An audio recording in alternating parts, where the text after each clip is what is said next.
بسم الله الرحمن الرحيم الحمد لله رب العالمين والصلاة والسلام على سيد المرسلين وعلى آله وصحبه أجمعين أما بعد فقد قال الله تعالى في القرآن المجيد بعد أعوذ بالله من الشيطان الرجيم بسم الله الرحمن الرحيم والفجر وليال عشر صدق الله العظيم رب اشرح لي صدري ويسر لي أمري واحلل عقدة من لساني يفقهوا قولي سبحانك لا علم لنا إلا ما علمتنا إنك أنت العليم الحكيم فسهل يا إلهي كل صعب بحرمة سيد الأبرار سهل جزا الله عنا محمدا صلى الله عليه وسلم بما وأهله رب ارحمهما كما ربياني صغيرا.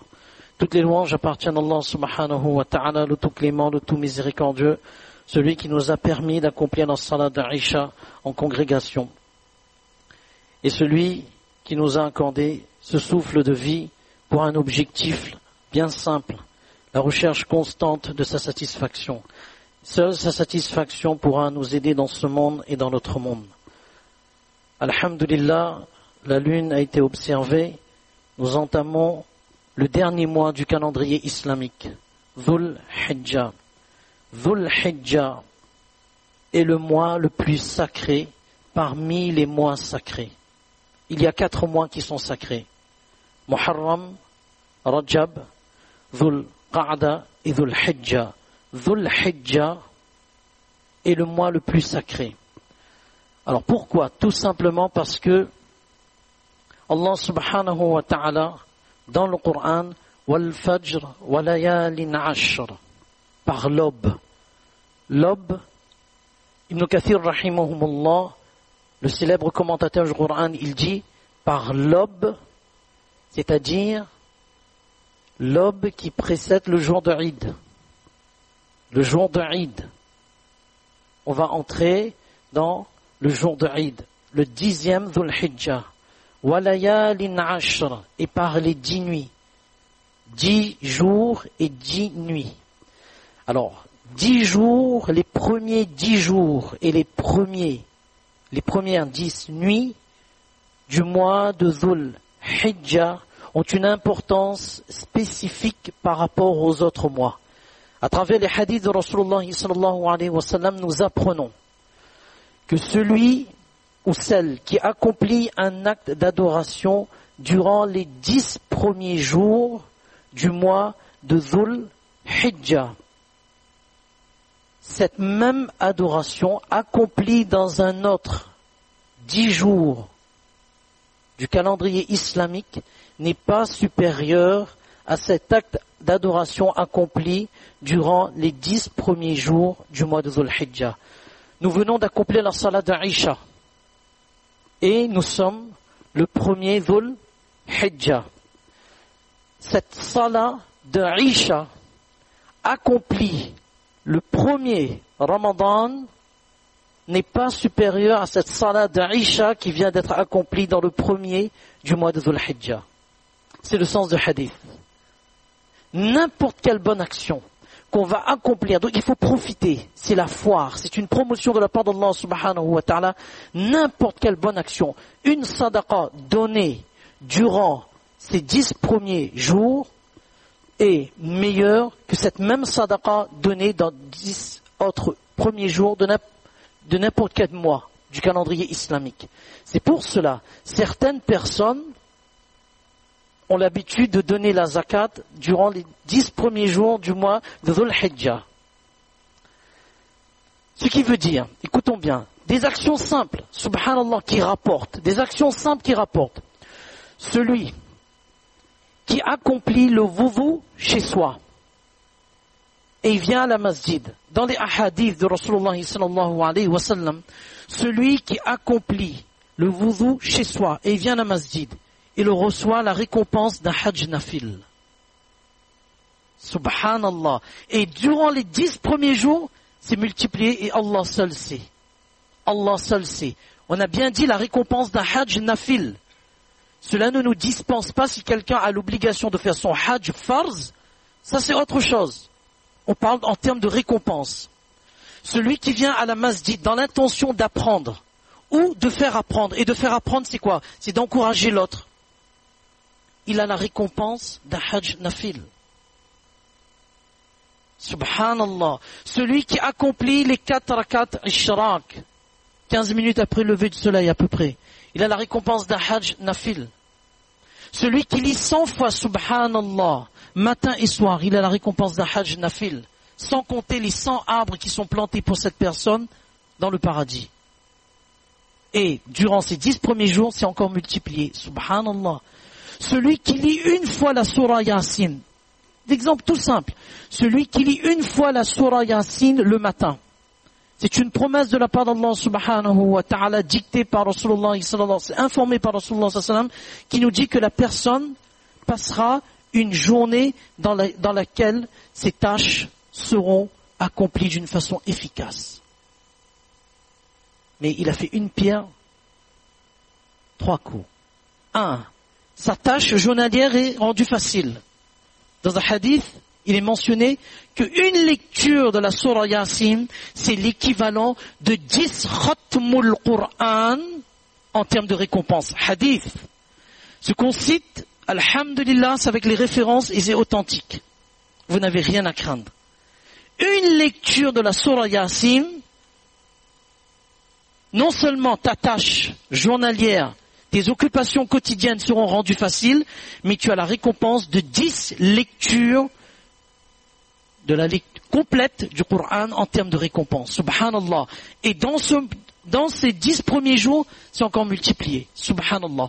Donc voilà là où il faut saisir, accomplir la salat en congrégation. Nous savons tous le hadith de Rasulullah sallallahu alayhi wa sallam qui dit accomplir la salat en congrégation vaut 25 fois plus que cette même salat accomplie isolément. 25 fois plus. Pour Mana Zakaria rahimahullah, c'est 33 554 432 de récompense. Fait avec miswak, c'est encore multiplié par 70. Sans oublier le wudu accompli chez soi et on vient à la masjid, la récompense d'un hajj. Nafl. Subhanallah. Subhanallah. Simple. Après chaque salat farz, écoutons bien, après chaque salat farz, celui qui lit, c'est un hadith, et le hadith il est en ces termes. Celui qui lit 10 fois, alhamdulillah, alhamdulillah, alhamdulillah, alhamdulillah, 10 fois subhanallah, subhanallah, subhanallah, 10 fois Allahu Akbar, après chaque salat farz, 5. Et le soir, avant de se coucher, il lit 33 fois alhamdulillah, 33 fois subhanallah, 34 fois Allahu Akbar, Inch'Allah, cette personne connaîtra le paradis.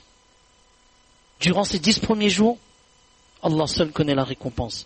On sort, c'est une rue fréquentée. La ville a augmenté. C'est-à-dire que maintenant, il y a tellement de monde que les ulama disent, si on lit le 4e kalima, ça rentre dans la même catégorie que lorsqu'on va au supermarché où on va faire ses courses. Lorsqu'on lit le 4e kalima, La ilaha illallah wahdahu la sharika lahu lahul mulku wa lahul hamdu yuhyi wa yumitu, on ajoute wa huwa hayyun la yamutu biyadil khair wa ala kulli shay'in qadir. 1 million de récompenses. 1 million de petits péchés effacés. 1 million de degrés dans le paradis. Et un palais pour cette personne dans le paradis. Subhanallah. On sort et on rentre dans la masjid. Et on lit ce dua. Et durant ces 10 premiers jours, Subhanallah. Petite action. Entre guillemets. Autre chose. Le jeûne du mois, les 9 premiers jours, du mois de Dhul Hijjah, celui qui accomplit un jeûne, c'est comme s'il a jeûné durant toute une année. Rasulullah sallallahu alayhi wa sallam, il avait l'habitude de jeûner les 9 premiers jours. Omar radiallahu an, c'est un businessman. Omar radiallahu an, lorsqu'il manquait les jeûnes du mois de Ramadan pour une raison quelconque, il les remplaçait où? Il attendait le mois de Dhul Hijjah pour les remplacer durant les 9 premiers jours. Subhanallah. Et le 9e Dhul Hijjah, en ce qui nous concerne, c'est-à-dire le dimanche 11 septembre, il fallait pas dire la date, 11 septembre 2016, c'est le 9 pour nous. Celui qui jeûne aura, Inch'Allah, pour cette année et l'année suivante, les petits péchés effacés. Les nuits maintenant, on a vu le jour, les jours, les nuits. Les nuits, les 10 premières nuits sont supérieures aux 10 premières nuits du mois de Ramadan. Pourquoi?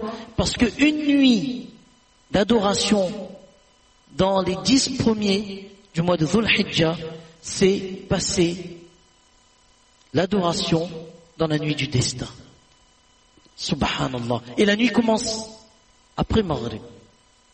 Et là on commence, il y a un petit peu Coran. On fait les actes d'adoration. Subhanallah. On fait le dhikr. Subhanallah. Combien on peut gagner?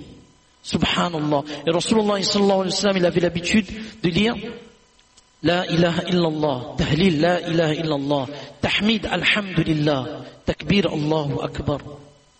La nuit de Eid, Cheikh Nouruddin Itr, Damat Barakatuhu, un éminent savant, Hanafite, dans Hadith Nabi sallallahu alayhi wa sallam, il discute de la chaîne de narration de hadith que celui qui veille la nuit de Eid, Inch'Allah, son cœur ne mourra pas. C'est-à-dire, il aura un cœur solide, quelles que soient les épreuves. Il faut saisir toutes ces occasions. Toutes ces occasions. Et ensuite, il y a ce qu'on appelle le sacrifice. Le 10e, 11e, 12e. On a jusqu'à 12e Dhul Hijjah pour accomplir le sacrifice. L'acte le plus aimé d'Allah subhanahu wa ta'ala en ce jour.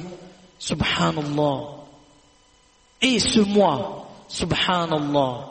Le geste que Allah subhanahu wa ta'ala nous ordonne de répéter, le geste d'Ibrahim alayhi salatu wassalam, le sens, Allah subhanahu wa ta'ala veut qu'on répète pas seulement le geste, mais le sens de ce geste. Et le sens de ce geste, les ulama disent, Ibn Rajab Hanbali rahimahullah dans son livre Lata'if al-Ma'arif, et bien d'autres ulama, Ibrahim alayhi salatu wassalam nous apprend, parmi les leçons qu'il nous apprend de ce sacrifice, ibada. Qu'est-ce que ibada? Qu'est-ce que l'adoration? Qu'est-ce que l'adoration? Est-ce l'adoration, c'est seulement dans la forme ou dans le fond? Qu'est-ce qu'il était écrit sur l'affiche? Spiritualité et éthique. Ce n'est pas pour rien le titre. Spiritualité, c'est quoi? C'est tout ce qui concerne l'âme. Et l'âme, Allah subhanahu wa ta'ala, il désire une âme qui est purifiée. Une âme qui, à travers les actes d'adoration, touche le cœur et ne reste pas dans la forme. Que un moment d'adoration spécifique, ce n'est pas la fin de toutes les choses. Au contraire, c'est une continuité. Il y a eu le mois de Ramadan, maintenant il y a le sacrifice, c'est une continuité d'adoration. Ça prend des formes, l'acte d'adoration, mais le fond, il reste pareil. Et Ibrahim alayhi salatu wassalam, il nous donne la définition à travers son geste de ibada. Et ibada, il y a deux notions. L'acte d'adoration, il y a deux notions. Il y a la notion de l'amour. Et il y a la notion de la soumission. C'est très important de bien comprendre ces deux notions. L'amour d'Allah subhanahu wa ta'ala. Aimer Allah subhanahu wa ta'ala. On n'est pas seulement dans les règles. On n'est pas seulement dans les masaïl. Mais on est dans la compréhension du geste. Pourquoi je fais ce qurbani, ce sacrifice, cette udhiyya en arabe? Pourquoi? Parce que j'aime Allah subhanahu wa ta'ala, sa volonté prime sur ma volonté. Ibrahim alayhi salatu wassalam, il a eu un fils tard. Son titre c'était Khalilullah. Il a commencé à s'attacher à ce fils. Allah subhanahu wa ta'ala a voulu l'éprouver. Est-ce que l'amour de ce fils prime, dépasse mon amour, ou mon amour est supérieur à tout autre amour? La première notion, l'amour. Et l'amour d'Allah subhanahu wa ta'ala, cette notion vient lorsqu'on est conscient des bienfaits qu'Allah subhanahu wa ta'ala nous a donnés. Lorsqu'on sait qu'Allah subhanahu wa ta'ala, il m'a donné la vie, il m'a donné la santé, il m'a donné la force, il m'a donné iman, il m'a donné toutes ces choses pour que je puisse bénéficier de tout cela. C'est ça la notion de l'amour. Être conscient des bienfaits qu'Allah subhanahu wa ta'ala il nous a donnés. Et la soumission, la notion de soumission, c'est être conscient que je suis dans une dépendance totale et constante d'Allah subhanahu wa ta'ala. J'ai toujours besoin d'Allah subhanahu wa ta'ala. Résultat, lorsqu'on sait que dans ces ibadat, il y a ces deux notions, l'amour et la soumission, ce qui veut dire que la volonté d'Allah subhanahu wa ta'ala prime sur toute autre volonté et tout autre désir. Ibrahim alayhi salatu wassalam a eu une compensation bien meilleure dans son épreuve. C'est la répétition de son geste. Jusqu'à la résurrection, il y aura la répétition de ce geste, ce qurbani qui va perdurer, incha'Allah. Et dans la descendance d'Ibrahim alayhi salatu wassalam, il y a eu Rasulullah sallallahu alayhi wa sallam. Le meilleur des hommes. Derrière ce sacrifice, nous voyons ce qu'Allah subhanahu wa ta'ala il nous réserve. Lorsqu'une personne a compris réellement le sens de ibadat, la notion d'adoration, Inch'Allah, cette personne connaîtra toujours le succès dans ce monde et dans notre monde. Et dans la pratique, n'importe quel acte, n'importe quelle action, quelle est la volonté d'Allah et quel est l'enseignement de Rasulullah sallallahu alayhi wa sallam dans les mu'amalat, les transactions, dans les mu'asharat, dans les relations sociales qui concernent la famille, les relations avec autrui, ibadat, dans le culte. Quelle est la volonté d'Allah subhanahu wa ta'ala et quel est l'enseignement de Rasulullah sallallahu alayhi wa sallam? C'est très important. En ce qui concerne par exemple le qurbani, le sacrifice, quel est l'enseignement de Rasulullah sallallahu alayhi wa sallam? Quelle est la volonté d'Allah subhanahu wa ta'ala? Si on a compris cela, wallah, ce sens de ibadat, il va nous imprégner jusqu'à notre mort, jusqu'à notre décès. Ne pas gêner son prochain, respecter le voisinage, ne pas faire du bruit, ne pas gêner la circulation. C'est là où l'éthique, c'est tout simplement quel comportement adopter, quel comportement à avoir dans telle situation concernant telle action, que ce soit le culte, les transactions ou les relations envers autrui. Comment agir? Quelle est la volonté d'Allah subhanahu wa ta'ala? Parce que l'objectif il est simple, la recherche constante de l'amour d'Allah subhanahu wa ta'ala, la recherche constante de sa satisfaction. C'est très important de comprendre cela, de veiller à ce qu'on gêne personne, de veiller à ce que le voisinage ne connaît aucun trouble, ne connaît aucun dérangement. Il ne faut pas que son acte, Rasulullah sallallahu alayhi wa sallam il a dit wa khayrun nas anfa'uhum lin-nas, le meilleur parmi vous, le meilleur parmi les hommes, parmi l'être humain, c'est celui qui est le plus bénéfique aux autres. Que mon acte ne soit pas une source de désagrément envers autrui et que mon acte n'a pas une répercussion future envers ceux qui vont rester. Envers ceux qui vont rester. C'est très important. C'est pour cela, Rasulullah sallallahu alayhi wa sallam, il nous fait comprendre dans un hadith, cette notion de ibadat, cette notion, lorsqu'il prend tout son sens, la soumission et l'amour d'Allah subhanahu wa ta'ala, non seulement lorsqu'on est à la masjid, non seulement lorsqu'on sort de la masjid, dans ses affaires, dans son entreprise, dans son lieu de travail, là où on est, on ne triche pas, on ne vole pas, on ne trompe pas, on honore ses dettes, on va chercher la bête, on ne trompe pas, on paye, on sait qu'on est un homme honnête, qu'on ne nous pointe pas du doigt et qu'on ne nous dit pas ceci ou cela. Non, je suis un homme honnête. Parce que Rasulullah sallallahu alayhi wa sallam, il nous a montré l'honnêteté. Rasulullah sallallahu alayhi wa sallam nous a montré comment agir. Rasulullah sallallahu alayhi wa sallam, une fois il demande aux compagnons ridwanullahi tamajma'in, atadruna mal muflis. Savez-vous qui est l'indigent? Savez-vous qui est le pauvre? Al-muflisu fina man la dirham lahu wa la mata'. C'est celui, le pauvre parmi nous, les compagnons ridwanullahi tamajma'in disent que le pauvre parmi nous, c'est celui qui n'a ni dirham, ni pièce d'or, ni bien.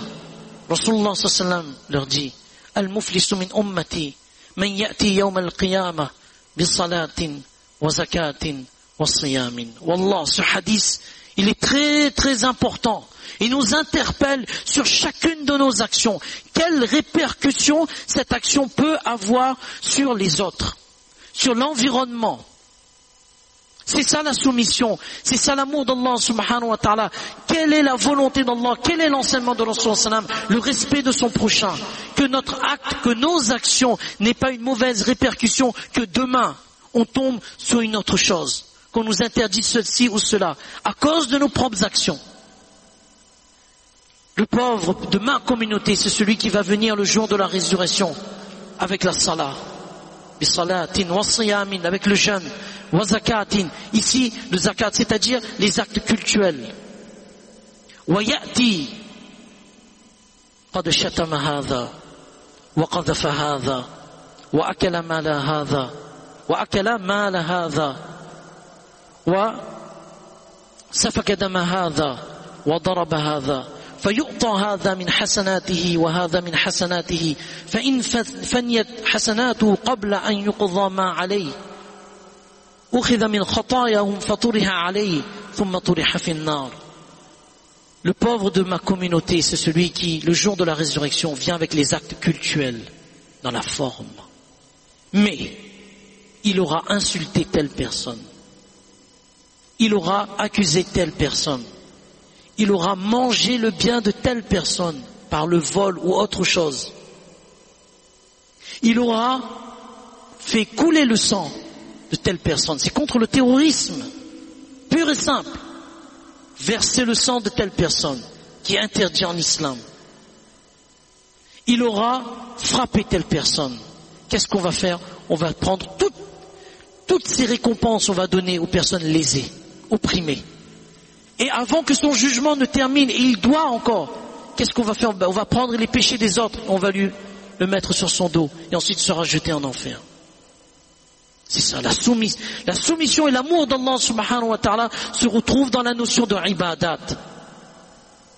Et deuxième chose que Ibrahim alayhi salatu wa salam, il nous apprend de son sacrifice, c'est la relation père et enfant. Écoutons bien les répercussions et les dérives. Lorsqu'on parle d'éducation, qui dit éducation dit en premier transmission. Lorsqu'on parle d'éducation, on transmet. Que ce soit une transmission verbale ou non verbale. Non verbale, le comportement. Et le premier apprentissage d'un enfant de ses parents, le premier apprentissage d'un enfant de ses parents, c'est l'imitation. Il imite ce que tu fais.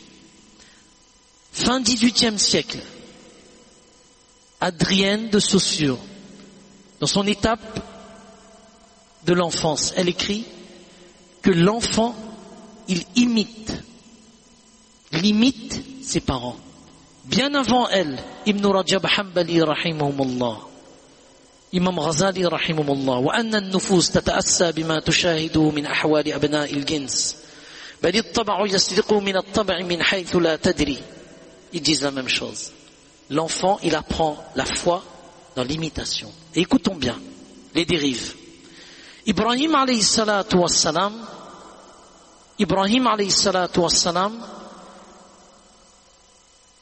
qu'est-ce qu'il transmet à Ismaïl alayhi salatu wassalam? Son exemplarité. Je suis un exemple. Et il n'y a d'enseignement vrai que dans l'exemple. Écoutons bien. Il n'y a d'enseignement vrai que dans l'exemple. Ibrahim alayhi salatu wassalam transmet son exemplarité, son exemple. D'où la question. Ismaïl, je te vois en rêve. Et je suis en train de faire le sacrifice. Que penses-tu de ce rêve? Le rêve d'un prophète alayhi salatu wassalam est une révélation. Mais que vient faire la vie d'Ismaïl alayhi salatu wassalam travers la question de Ibrahim alayhi salatu wassalam. Imam Shafi'i rahimahullah, il écrit, Ibrahim alayhi salatu wassalam, il a voulu entendre de la bouche de Ismaïl alayhi salatu wassalam, qu'est-ce qu'il a voulu entendre? Le résultat positif ou négatif de son exemplarité, de son éducation, de sa transmission. Le résultat est positif. Fais ce qu'Allah subhanahu wa ta'ala t'a ordonné. Et tout commence dans quoi? Dans le contact physique. Être proche de son enfant. Être à l'écoute de son enfant. Être attentionné. Lorsqu'on est attentionné, l'enfant, il a un milieu propice aux règles qui vont lui être dites durant sa vie de tous les jours. Et lorsqu'il est attentionné, cet enfant, il a plein de soins, on écoute, on fait attention à lui, on lui donne du temps, c'est très important, on lui donne du temps. Qu'est-ce qui se passe? La filiation se renforce. Et lorsque la filiation se renforce, il a des repères. Lorsqu'il va faire quelque chose, il va demander notre avis. On n'a pas besoin de lui solliciter. C'est lui-même qui va venir nous voir et nous demander, papa, maman, est-ce que c'est bien ce que je fais? Parce qu'il a les repères affectifs et il a les repères, ce qu'on appelle les repères mémoriels. Parce que depuis sa tendre enfance, il connaît que papa, maman sont attentionnés, ils sont à l'écoute, ils veulent me transmettre quelque chose. Donc il y a un environnement propice qui se forme. 2, il y a la filiation qui se consolide. Et c'est là où le message passe. Le message passe pas seulement dans le blabla. Le message passe dans le comportement. Le comportement est la parole la plus éloquente pour toucher une personne. Et aujourd'hui, qu'est-ce qui se passe? Lorsque il n'y a plus cette attention à l'enfant, on lui donne plus cette attention. On ne pense qu'au travail. On ne pense qu'à autre chose. Il n'y a plus dans ce comportement un message qui est véhiculé, le message de din.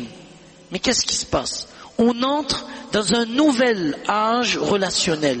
Et ce nouvel âge relationnel, c'est quoi? Il est faux de dire qu'il y a une crise d'autorité parentale. Non, il n'y a pas une crise d'autorité parentale. Il y a déplacement de l'autorité vers tierce personne. Personne morale ou physique. Personne morale, il y a aujourd'hui ce qu'on appelle des manifestations d'emprise. Et ce sont les réseaux sociaux, Internet. Il y a tous les supports numériques. Tout cela, il y a un décentrement. On n'est plus dans la phase où l'enfant va prendre de ses parents, mais il va aller là-bas. Et lorsqu'il va aller là-bas, mais il n'y a plus de relation. Il n'y a plus cette chaleur dans les relations. Il y a une glaciation des rapports. Et qu'est-ce qui se fait? Qu'est-ce qui fait? Que l'enfant maintenant, il s'attache à ses réseaux sociaux. Et pour lui, regardez bien, ibadat, écoutons bien là où on veut en venir. Ibadat, il n'est plus dans quoi? Ici. Il est dans le visuel. Ibadat, il faut que les gens voient. Il faut que les gens voient ce que je fais. La notion de notoriété, il n'est plus avec Allah subhanahu wa ta'ala. Maintenant, le prêt à justifier de mes actions, c'est le regard de l'autre. J'ai un gros bœuf. Ah, regarde. Combien de vues? Combien? C'est écrit. Je suis pas fort là-dedans. Combien de vues? Facebook, ou bien sur les réseaux sociaux, combien de vues? Voilà où la notion de c'est très subtil ce qu'on vient de dire. Si on a bien compris, wallah, si on a bien compris, tout se joue dans la relation parent-enfant. Ibadat pour lui c'est déplacé. Papa dehors il est acclamé. Papa dehors il est bien, mais à la maison ça passe pas. Donc ce qui veut dire qu'il faut être vu pour bien se sentir bien dans sa peau. Donc il faut que plus que les gens vont cliquer, I like it, you like it, he like it, we like it boy, hey come on, ça et là c'est parti. Et là, débarquement. Regardez bien, la notion de ibadat pour le père là. La soumission, elle n'est plus, parce qu'on se soumet, on a érigé nos intérêts à la place du commandement d'Allah subhanahu wa ta'ala. La soumission pour moi, c'est, il faut qu'on voit. L'amour, c'est l'amour, pas l'amour d'Allah. On est dans la forme, on n'est pas dans le fond. Et ibadat, il passe comme ça. Et il n'y a pas de changement. Allahu Akbar. Alors que, subhanallah, le mois de Ramadan, les masjids sont pleines. Qurbani, alhamdulillah, on se donne les moyens. Mais après, Allah nous en préserve. Où se trouve notre ibadat? Où se trouve cette introspection? Ici, là. Ces maladies spirituelles se développent se cachent derrière justement cette notion de ibadat qu'on s'est donnée. Cette soumission, on se soumet à nos désirs. C'est l'ego qui prend place. L'amour d'Allah subhanahu wa ta'ala n'est plus. Donc, ça circule, on tire. Sans compter, on gêne les voisins. On bloque la rue. On fait ceci, on fait cela. Et on ne pense pas à la répercussion de nos actions. Plus tard, est-ce que ce sera facile? On ne pense pas à cela. Chaque année, on le répète. Chaque année, on le répète. Mais un minimum d'éthique. La spiritualité, c'est façonner son intérieur. Et l'éthique, c'est la matérialisation de cette spiritualité, de cette réforme intérieure qui se matérialise sous la forme d'éthique. Non, je respecte mon prochain. Non, je respecte tout à chacun. Je fais salam à tout le monde. Ce n'est pas que je viens dans la masjid, c'est comme si j'ai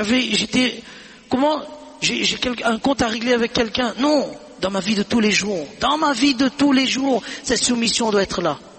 Qu'Allah subhanahu wa ta'ala, il nous donne tous la compréhension de ce qu'on vient de dire. Qu'Allah subhanahu wa ta'ala fasse que on puisse comprendre cette spiritualité et cette éthique à travers le qurbani et différents actes d'adoration, qu'on s'imprègne réellement de l'amour d'Allah subhanahu wa ta'ala. Parce que lorsqu'on va fermer les yeux, c'est uniquement la satisfaction d'Allah subhanahu wa ta'ala qui nous aidera. Le monde peut nous aduler, le monde peut nous dire, mais on se cache comme disait l'autre. Il fait sa rentrée, comme disait l'autre, Tartuffe, où ce sont des hypocrites. On se cache derrière la forme, mais Allah, il connaît le fond. C'est pour cela il faut qu'on fasse un effort. Wallah, on fasse un effort. Aimer Allah, aimer Rasulullah sallallahu alayhi wa sallam. Quel était l'enseignement de Rasulullah sallallahu alayhi wa sallam? Sa sunna, quel est l'ordre d'Allah subhanahu wa ta'ala? Comment je dois vivre ma vie? C'est à travers ces différents actes d'adoration et ce sacrifice qui nous montre que le sacrifice de Ibrahim alayhi salatu wa sallam a des leçons exceptionnelles et qui sont d'actualité. Qu'aujourd'hui, si notre progéniture se met devant Internet, dans les réseaux sociaux, etc., parce que la filiation n'est plus solide et ils ne trouvent plus cet environnement propice où l'esprit se forme d'une façon tranquille.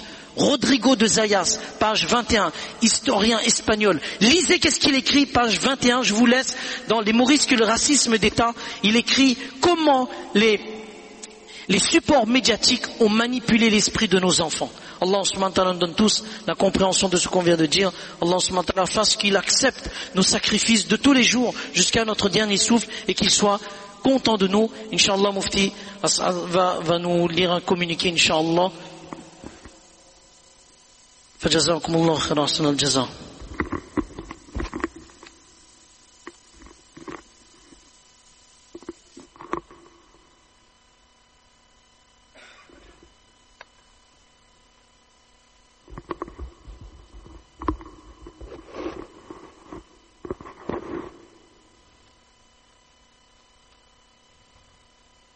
بسم الله الرحمن الرحيم نحمده ونصلي على رسوله الكريم. Donc dans la continuité de Maulana Ishaq, n'êtes pas sans savoir que là, c'est un moment de joie pour nous d'accomplir, Inch'Allah, le Qurbani, ce sacrifice rituel. Mais comme l'a souligné Maulana, il y a des actions que lorsque nous les accomplissons et que nous ne respectons pas les règles, alors les retombées néfastes et négatives pour nous ou pour nos futures générations seront catastrophiques. Et aujourd'hui, plus que jamais, l'islam est sous les feux des projecteurs, sous le feu des détracteurs, qui, pour des raisons les plus banales les unes que les autres, essaient de nous rabaisser, de considérer notre religion comme une religion barbare, terroriste, etc. et j'en passe. Pour un vêtement de plage, il est en train de faire tout un tas de cinéma. Et qu'en est-il maintenant d'un sacrifice? Il faut vraiment que nous soyons conscients, et je pense que je pèse les mots lorsque je dis que à la Réunion, c'est vraiment le fazl d'Allah subhanahu wa ta'ala, la générosité d'Allah subhanahu wa ta'ala et sa clémence que nous avons encore le droit, entre guillemets, disons-le, parce que c'est bien avec l'accord, la tolérance des autorités locales, alhamdulillah, d'accomplir le Qurbani chez nous à titre privé, privatif. Ça n'existe pas ailleurs. Et malheureusement, le public est peu nombreux, mais on ne cessera de le répéter, Inch'Allah, dans les bayans de Jumu'ah à venir et dans la semaine à venir, qu'il y a 2 mots d'ordre pour le Qurbani 2016.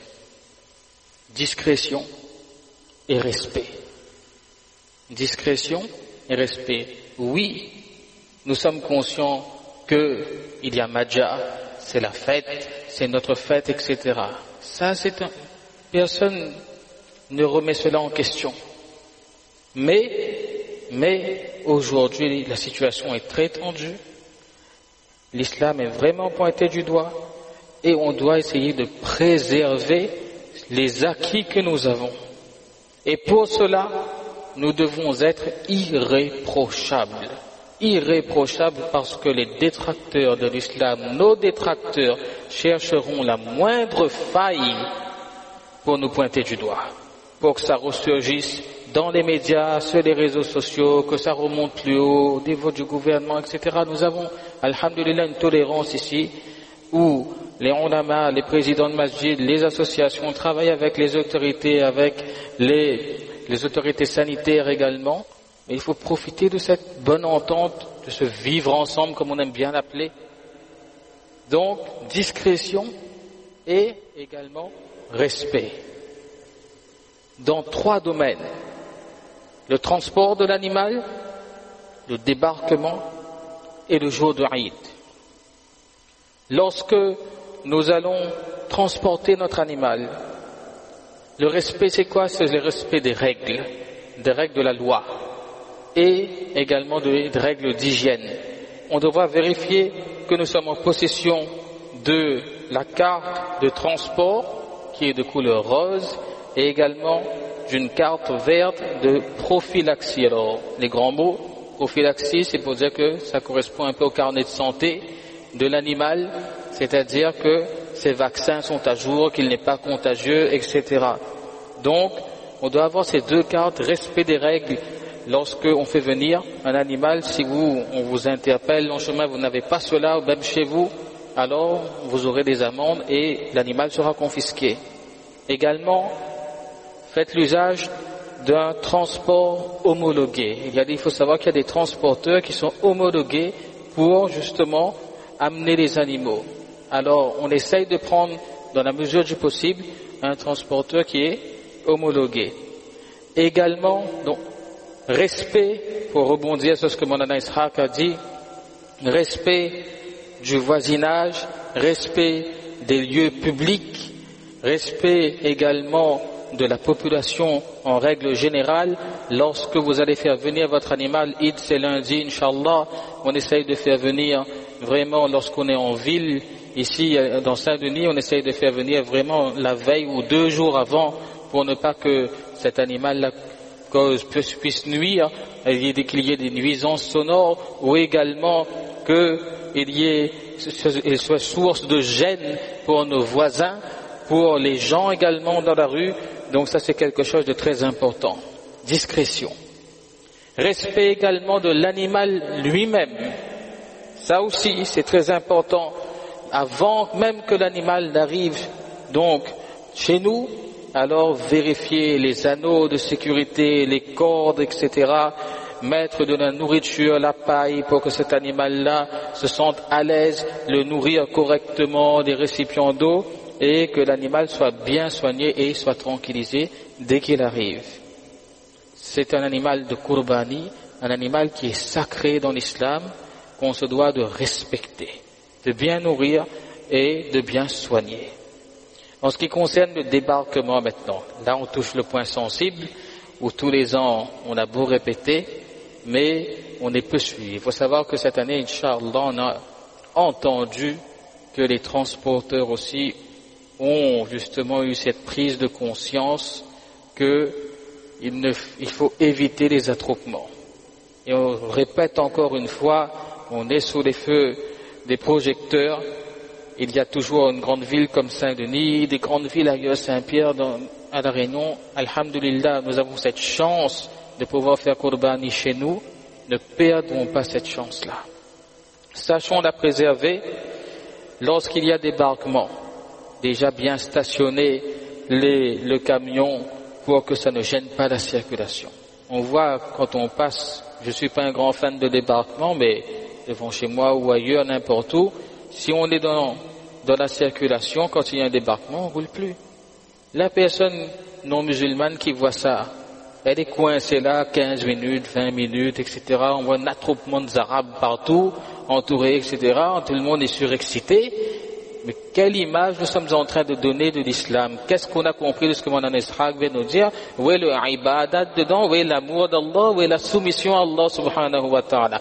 On revient sur le fait que c'est un maja, c'est un moment de fête, etc. Mais ça peut se faire aussi dans le respect des règles. Et ça doit se faire dans le respect des règles. Donc, bien stationner le camion, confier le débarquement à des personnes qui sont compétentes, qui sont rompues à l'exercice, qui ont l'habitude de faire ce genre de choses et non pas des personnes novices. Et tout le temps, on voit à chaque fois qu'il y a toujours des dérapages, des dérives. On ne sait pas comment l'animal qui est parfois quitte son lieu, où est-ce qu'il habitait à la campagne et qu'il se retrouve dans un milieu ici urbain, est totalement perdu et s'affole et se met à courir et tout le monde court. Et je dis encore une fois que c'est vraiment la grâce d'Allah subhanahu wa ta'ala que jusqu'à aujourd'hui personne n'a vraiment été gravement blessé ou que personne n'est mort. Il ne faut pas avoir peur de dire les choses, on peut mourir piétiné. Imaginez-vous une seule seconde qu'une personne meurt dans un débarquement, quelque chose comme ça, ou bien piétiné, et là on parle d'adultes, puis il y a des jeunes enfants qu'il faut surveiller, qu'il faut garder toujours vos enfants avec vous, et si une information comme ça apparaît au grand jour, vous pensez qu'on aura encore le droit de faire Qurbani chez nous? C'est terminé. C'est terminé, on ne se rend pas compte, et c'est vraiment parce qu'un concours de circonstances, que jusqu'à aujourd'hui, vraiment, c'est le fazal d'Allah subhanahu wa ta'ala, sa grâce et sa générosité sur nous, qu'il n'est jamais vraiment arrivé rien de grave à la Réunion dans toute l'île. Donc Allah ta'ala vraiment nous protège ce Qurbani-là, et on doit veiller à la sécurité de l'animal, établir un périmètre de sécurité, laisser les badauds un petit peu dans le coin, et surtout, ne pas faire de bruit, ne pas grimper sur les camions, sur les portails des gens, sur les murs, etc. Ça donne vraiment une mauvaise image. Une mauvaise image, les gens croient que c'est un spectacle, c'est un cirque, qu'est-ce que c'est? Non, c'est un acte d'adoration. Et ça, vraiment, ça doit se faire dans le respect, donc, et en respectant les étiquettes que l'islam nous demande de faire et que la loi nous demande également de faire. Vous pouvez faire des photos. Vous voulez faire des photos? Faites des photos, si vous voulez. Mais évitez de faire circuler sur Facebook et surtout pas des photos lorsque on est en train de procéder au sacrifice. Ce sont des choses rédhibitoires. Lorsqu'on affiche un sacrifice sur Facebook, sur WhatsApp, sur Twitter, ou quoi que ce soit, il n'y a rien de drôle là-dedans. Lorsque justement l'homme est en train de sacrifier à l'origine ses passions pour se soumettre à Allah subhanahu wa ta'ala, mais quel est le besoin de montrer ça aux autres, au monde entier, sur Facebook, sur Twitter, sur WhatsApp, etc. Il n'y a aucun besoin ici d'ostentation-là. Et au contraire, les retombées seront beaucoup plus néfastes. Je ne sais pas si vous avez vu, mais Brigitte Bardot avait écrit une lettre pour dire que voilà, s'il vous plaît, dans ces périodes de troubles, je vous supplie de ne pas faire couler le sang, etc., etc., etc. Pour vous dire, on est pointé du doigt, on ne se rend pas compte. On pense qu'à La Réunion, on vit sur notre petite île, on est loin de tous les problèmes. Ce qui tombe en France comme loi est valable pour nous ici. C'est ça on n'est pas conscient de ça. Et que vraiment, si nous avons un petit plus, alhamdoulilah, une tolérance par rapport à la métropole, il faut la préserver, cette tolérance-là. Il faut nous en montrer dignes par rapport aux autorités. Et surtout pas de photos et vidéos sur WhatsApp, ne pas faire tourner, il n'y a rien à voir là-dedans.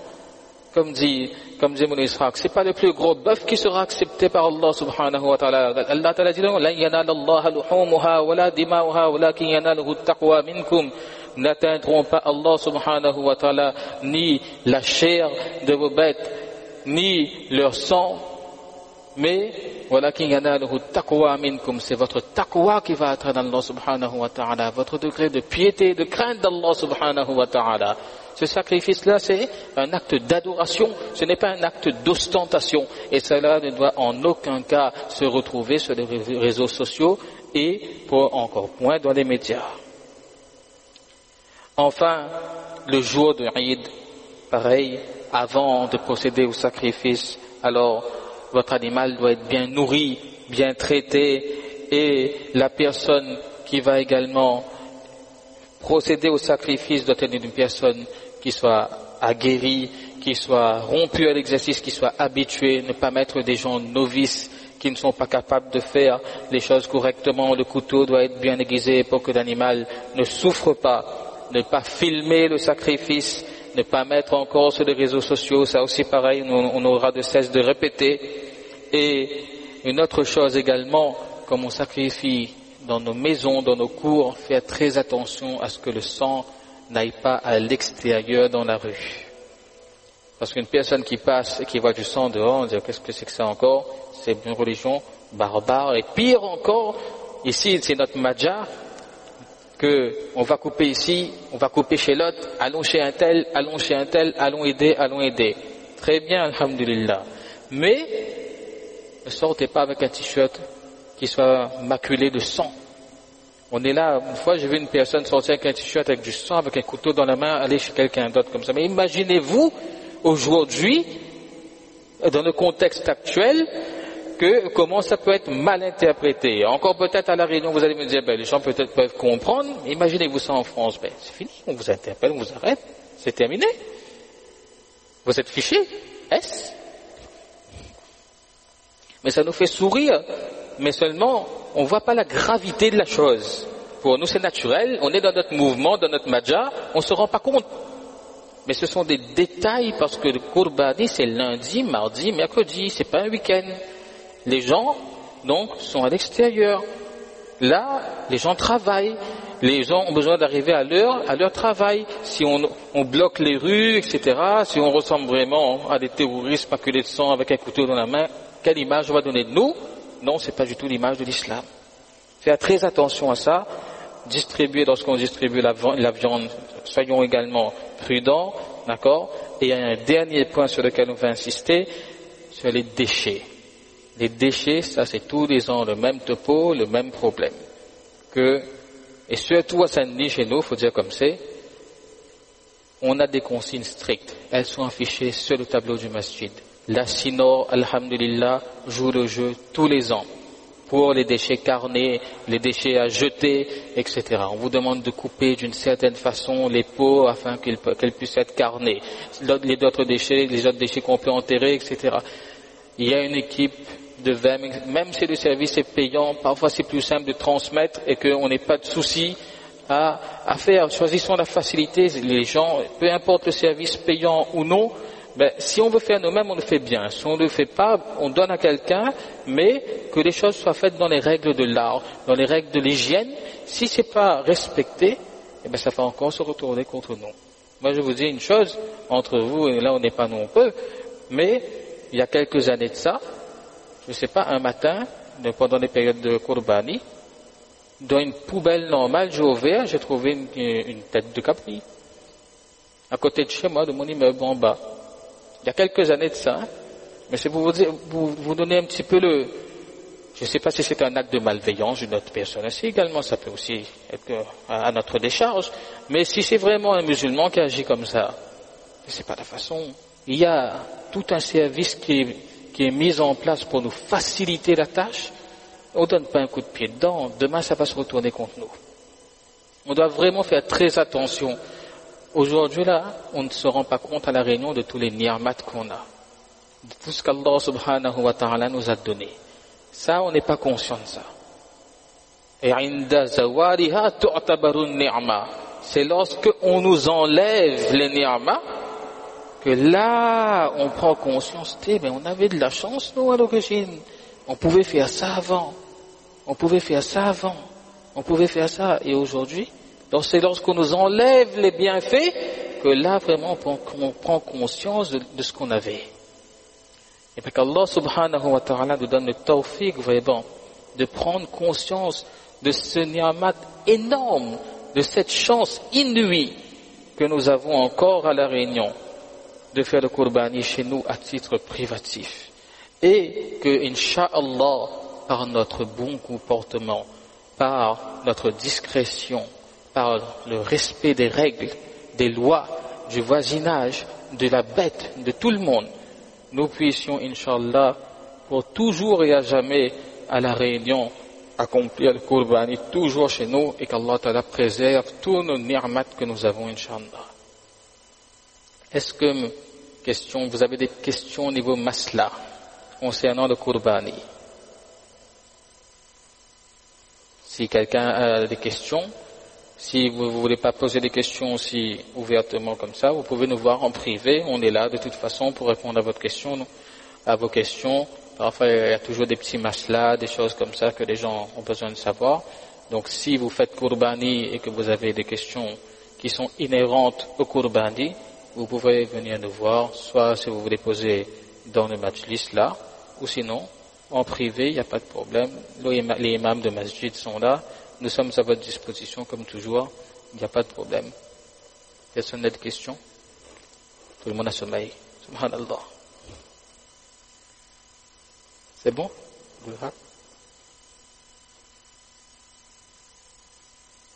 L'animal, normalement, est posé sur le flanc gauche, les pattes vers Qibla. Ça, c'est la position de l'animal. Donc, on le pose sur son flanc gauche, c'est bien ça, et les pattes en direction de la Qibla. Voilà. D'autres questions?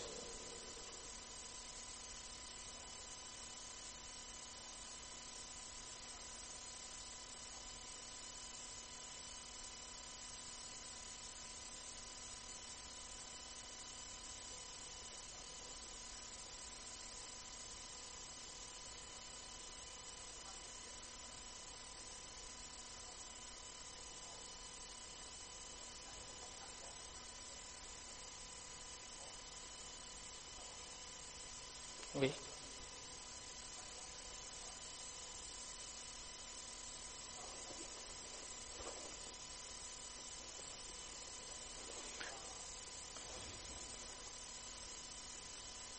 La part supplémentaire entre questions qu'on considère comme souvent comme Rasulullah, pour Rasulullah sallallahu alayhi wa sallam, etc. et tout, cette part-là n'est pas obligatoire. Ça, il faut le savoir. Parmi les 7 parts, on dit toujours on fait une part dedans pour Rasulullah sallallahu alayhi wa sallam, ça c'est pas obligatoire ça. D'accord? Donc quand une personne là, elle prend un Qurbani à hauteur de certaines parts, on divise en 7, d'accord? Maintenant s'il prend 4 parts, l'autre peut prendre 3 parts. Après dans la part de la personne, elle est libre de donner. Si elle a pris 4 parts, par exemple, dans le bœuf, elle peut donner une part en sadaqa, par exemple, si elle veut. Ou bien, elle peut faire entièrement pour le niyat de Rasulullah sallallahu alayhi wa sallam une part. Maintenant, si cette 7e part-là est partagée, et que ce n'est pas un coup, c'est pas obligatoire, généralement, la 7e part qui concerne Rasulullah sallallahu alayhi wa sallam, ce n'est pas wajib, c'est pas obligatoire. Et tout ce qui n'est pas wajib, obligatoire, il peut y avoir tadakhul dedans, c'est-à-dire que on peut partager avec d'autres personnes.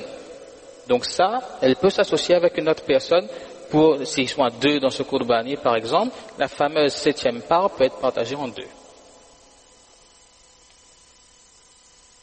Est-ce qu'il y a d'autres questions?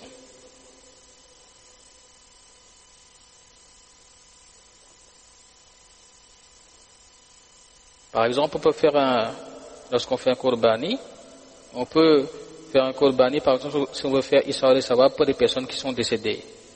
Ben, on peut faire un Qurbani avec le niyat de plusieurs personnes, d'une seule part aussi. C'est pas obligé que la part soit nominative. Le prophète sallallahu alayhi wa sallam a égorgé également un bélier au nom de toute sa ummat. Avec le niyat pour toute sa ummat. D'accord? Est-ce que vous avez d'autres questions? C'est bon? Une question? Oui. La personne qui a l'intention d'accomplir le Qurbani, et que le Qurbani, donc la personne qui a l'intention de faire Qurbani, il est préférable de ne pas se tailler les ongles et se raser ou bien couper les cheveux, ou bien se raser de façon générale, jusqu'à ce que son Qurbani soit fait. C'est pas obligatoire, mais c'est préférable. Oui, mais fortement conseillé. D'accord? C'est mieux.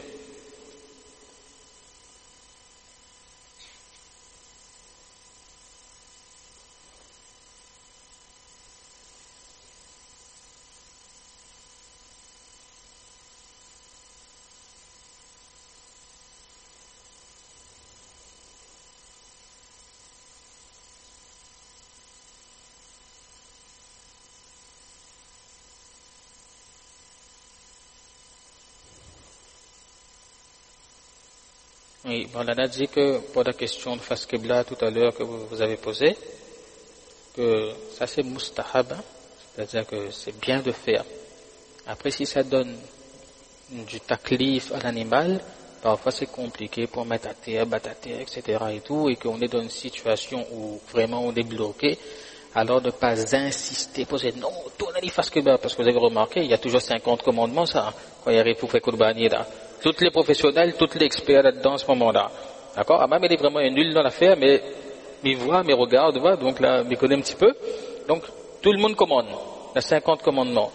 Alors, si vraiment ce n'est pas propice, l'animal n'est pas dans la bonne direction et qu'on s'en sort pas et que ça fait souffrir l'animal, c'est pas interdit de l'égorger, même si c'est pas facile, la personne n'est pas face Qibla, etc. Ça, c'est pas tout là.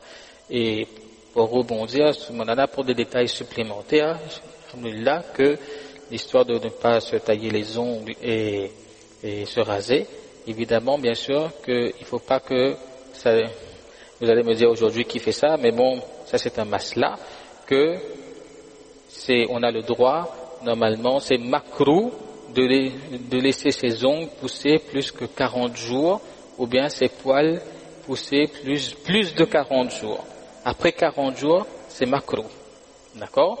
Donc, on en a dit que si une personne ne s'est pas rasée depuis, on va dire, 35 jours, et que les jours de Zul Hijjah commencent, eh bien, pour elle, ça va dépasser 40 jours et qu'elle va faire Qurbani, donc elle va devoir se tailler les ongles ou bien se raser.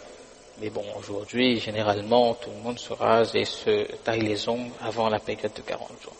Mon nana, alhamdoulilah, est très pointilleux, ces masses-là, alhamdoulilah, donc, il donne des informations supplémentaires par rapport aux questions. Est-ce que c'est bon pour tout le monde? De toute façon, n'hésitez pas, si vous avez des questions en privé, Inch'Allah, eh bien, vous pourrez les poser, il n'y a pas de souci.